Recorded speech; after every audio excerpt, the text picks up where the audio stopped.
دوێنێ ئێوارە ئاگادار کراینەوە بەبوونی ڕووداوێکی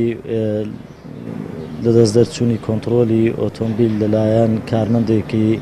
نووسینگەی نشینگە و پاسەپۆرتی کۆمەلگای حاجی ئۆمەران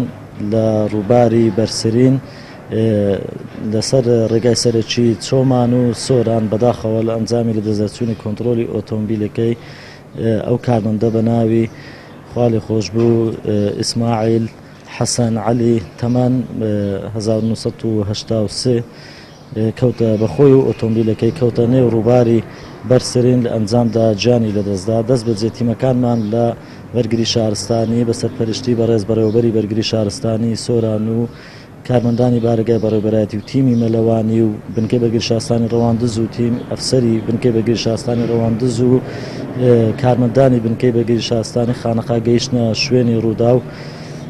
دیار بوو پاش گەڕان و پشکنین و بەدووادا چوون لە کاتژمێر 11 شەو توانرا بە هاوکاری خزم و کەسی و کاری قوربانیەکە و لەگەر هاوڵاتیانی ناوچەکە توانرا بە هاوکاری لەگە برایانمان لە پۆلیس و ئاسایش و هاتوچۆ توانرا تەرمەکەی لە نێو ئاو بهێنە دەرەوە و ڕەوانەی پزیشکی دادی سۆران کرا.